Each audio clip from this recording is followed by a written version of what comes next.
This is the year of the mini tablets. Lahat ng brands naglalabasan ng kanyang mga 8-incher na tablet. And si Xiaomi din nakiuso. This is the Xiaomi Pad Mini. Size at 8.8-incher with a very powerful na processor. I think this is probably one of the mini tablets that should stand out in the market right now. Tara, pag-usapan natin.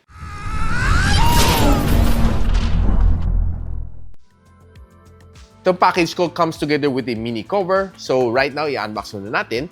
It's a very simple box na nakasulat Xiaomi Pad Mini. So I have here is a 8 gigs of RAM and a 256 gig of storage na variant. Pagbukas mo, ito bubungad sa'yo. Everything you need to know is already printed here, almost. Then sa loob, there's a smaller box and nothing else. Dito sa maliit na box na ito, meron siyang charging brick na 67 watts support. Meron kang A to C cable. Meron kang konting documentation here. Yun lang. Sandin natin to. And ito, itsura naman ka ng cover. Looks pretty nice and sleek naman. Pwede mo gamitin siya pang ganito, no? Yan, para hindi mahulog basta ang iyong tablet sa inyong kamay. Which I think is a cool feature. Nabuksan muna natin itong tablet na ito. And here we go. Ganito itsura ng Xiaomi Pad Mini na tablet. And by the way guys, itong Xiaomi Pad Mini na 8256 na variant is priced at 25,999. And for early bird buyers, it comes together with a free limited na back cover.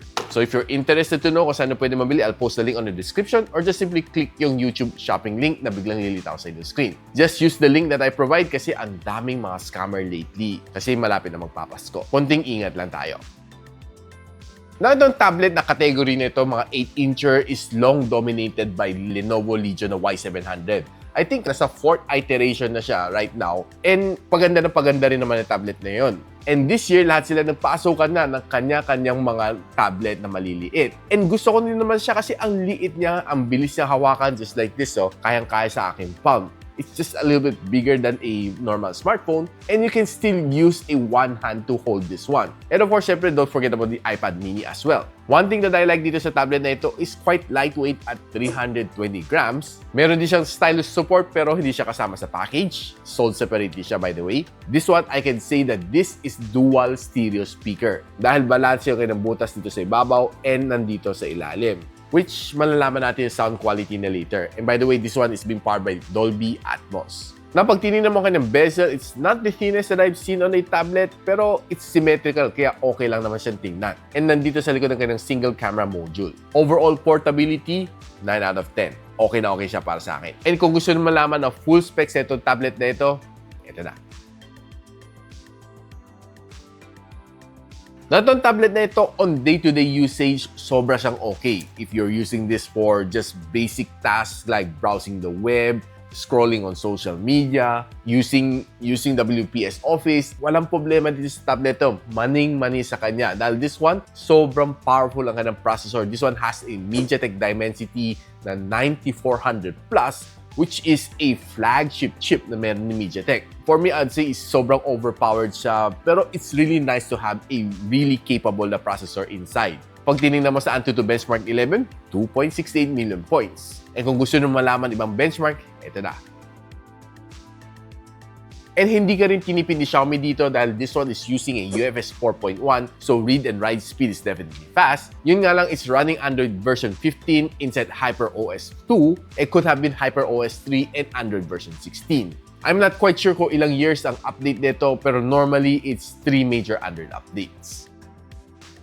Pagdating naman sa battery, malaki rin ang nilagay ni Xiaomi dito. 7,500 mAh na battery, which is for me, large daw for a mini tablet like this one. Mabilis din ng charging at 67 watts and kaya rin niya maging power bank with the 18 watts na reverse wired charging. Meron din siyang slow charging dito. Take note, hindi siya bypass charging. Slow charging para hindi masyado uminit ang iyong battery if you're playing games. Hopefully soon maging bypass charging na siya. And nung ginamit ko naman to tablet na ito as my daily driver, one whole day, walang problema. Basta wala ka nang babad sa gaming, you're just using this normally like social media, video conferencing, one whole day, maning-mani. And nakakuha rin ako ng 17 hours and 13 minutes na screen on time. Pagdating sa kanyang display, I'm really amazed. Despite this one having an IPS LCD, I'm not really complaining. Maganda naman ang viewing experience ko dito. On top of that, meron pa siyang 165Hz screen refresh rate, which is, well, honestly, hindi ko pa rin alam kung anong apps dito ang gaganan sa kanya. Kasi pagdating sa gaming, 120fps na naman nagagamit ko. But it's still nice to have, pero hopefully, mas maraming apps na magsusupport dito sa 165 pretty soon. Kung nagbabrowse ka naman sa social media dito, expect to give you a good browsing experience dahil ang ganda ng experience ko dito sa kanya. Dahil na pag nakatayo ang yung screen, nagbabrowse ka dito sa social media, ang laki ng yung display. Probably, yun ang nakakatuwa dito sa tablet na ito. And if you're watching your favorite videos naman pag nakahiga siya on Netflix, YouTube, expect to give you a really good experience. Probably not as good as yung mga AMOLED display, pero masasabi ko sa inyo na maganda ang kanyang resolution, maganda rin ang mapapanood mo videos sa kanya. And you can watch up to 3K na display dito sa kanya. Now, since kanina sinabi ko naman sa inyo, symmetrical naman ang butas siya dito sa ibabaw and sa ilalim para sa kanyang loudspeaker, both having 10 holes, eksaktong the same sila. So, sinabi ko, this is probably the perfect example ng dual stereo speaker dahil pareho ang sounds that would come from the left speaker and the right speaker. Plus, dual channel din naman to, I have tested. So, pakinggan lang natin kung gaano kaganda ng sound quality. No more hiding, we'll be shining like a wanna be. And based sa aking tenga, maganda ang kanyang sounds. Pretty solid and malakas din. Now, since sinabi ko itong tablet na ito is more than capable, more powerful than you ever need, so sinalang ko 3 games dito on this tablet. Genshin Impact, Wuthering Waves, and Call of Duty Mobile ang mga nilaro ko. AAA games yan, guys. Now, pagdating sa Genshin Impact, it was giving me a really good experience. Halos consistent naman ako sa 60fps, and one thing that I like dito sa kanya is ang ganda ng kanyang touch response. Maganda kanyang screen resolution, it gave me a good experience, and one thing na nagusto ko sa kanya is wala siyang frame drops. Pag tinitingnan ko naman aking FPS counter, pag nag-heavy battle, buwababa lang siya ng mga 57, 58, tapos most of the time nakikita ko na 16 naman siya, and it's really consistent. One surprise to me is that hindi siya masyado mainit at 40 degrees Celsius after 30 minutes. Pagdating naman sa Call of Duty Mobile, okay ang aking gameplay dito. Consistent siya at 120fps, maganda-ganda touch response, and definitely you'll enjoy this game if mahilig ka sa mga shooting games. Hindi rin siya mainit after 30 minutes, umabot lang siya ng just 39 degrees Celsius. Pagdating naman sa Wuthering Waves, okay rin naman ang gameplay ko dito. For the first 15 minutes was okay, adventure, walang problema. Pero nung nag-heavy battle na ako, despite this one was able to achieve 60fps, almost consistent naman kapag nag-adventure ka. Pag nag-heavy battle ka, nagka-clash ka na, doon mo ma-feel, no, nag-frame drop siya, bumaba siya as low as 42fps during heavy battles. Pero other than that, pag nag-adventure ka naman, napansin ko naman sa kanya is very consistent naman siya. But other than heavy battles, consistent naman siya at 60fps. Okay ka ng touch response, except na talaga mararamdaman mo kayong frame drops if you're going against heavy bosses. And ito rin yung game na pinakamainit na inabot ako ng 42 degrees Celsius. Napag-usapan lang natin quickly ang kanyang camera. Yung kanyang likod is 13MP and yung kanyang harap is 8MP. Pinakamataas na kaya shoot ng likod is 4K 30fps. Yung kanyang harap can shoot up to 1080p and 30fps. Now guys, tingnan muna natin some shots na nakuha ko dito from the Xiaomi Pad Mini. And taking some outdoor shot, I would say it's pretty nice. Not so bad for a tablet. And okay naman kanyang mga colors. Medyo natural tone ang datingan niya.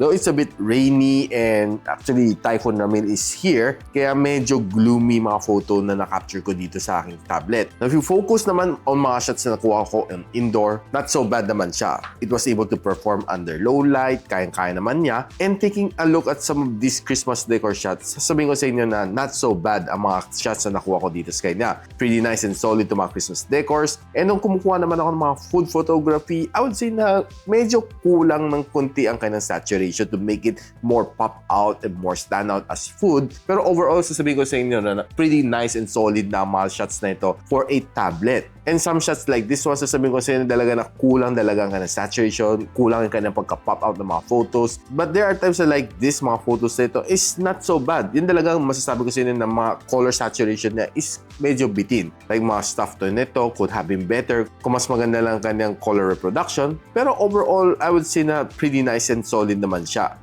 Ito mga Christmas decor shots, okay lang naman. Nothing really stand out. Pero pinaka-stand out sa akin for me is itong shot ko dito kay Spider-Man na statue. Pag tinignan mo naman mga selfie shot ko on outdoor, okay lang. Nothing really stand out. Kasi siguro dahil medyo gloomy, kaya hindi maganda mga shots na nakuha ko. Pero if you try to take some indoor shot, I would say na not so bad. As long as you have some really nice lighting, you could be able to take some really nice solid shots. Tingnan natin some videos from this tablet. Ito naman ang quality na makukuha mo if you're shooting using the front-facing camera ni Xiaomi Pad Mini. I would say na, I think quite stable siya for a tablet, which is for me quite surprising, and the resolution is not bad at all. Guys, ito ang quality na makuha mo from the Xiaomi Pad Mini if you're using yung kanyang rear camera to shoot a 4K and 30 video. Honestly, it's a little bit shaky, pero I don't expect too much naman from a tablet like this one. Not bad ang ganang resolution at 4K and 30. So right now, itestin natin ang front-facing camera. Kung na rin nag-video conferencing lang tayo, ito ang magiging quality. So right now guys, gamit natin ang Xiaomi Pad Mini. And probably one awkward thing dito sa kanya is that pag nakahiga, I tend to look at the left kasi nandyan ang kanyang camera module. Normally, mga tablet is nandyan sa taas. No? Pero this one, medyo awkward lang talaga tingnan kasi nandyan sa gilid, sa left side. Pero overall, the quality ng video resolution niya ain't that bad for 1080p and 30 fps na recording. What do you think, guys? Ano masabi ninyo? Let me know in the comments.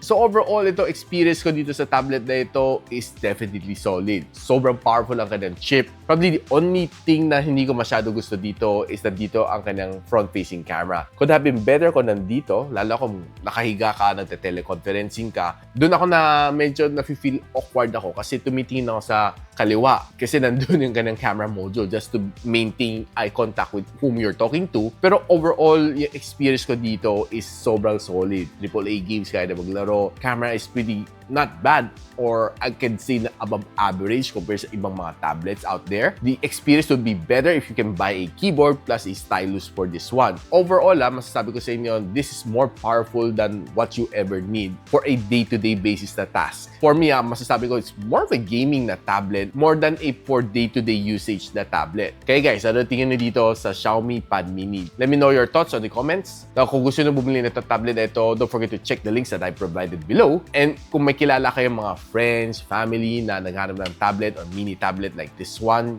feel free to share this video to them. Of course, ini-invite ko rin kayo mag-like sa aking channel para hindi na ma-miss out mga good videos just like this one. So paano yan? Hanggang dito muna ako, and I'll see you on my next video. Peace out. And so, ako para si Richmond, and you're watching Gadget Sidekick. What's up? Like and subscribe to my channel. Don't forget to hit that notification bell. For one of my latest uploads, click the dito. And for one of my popular uploads, click here.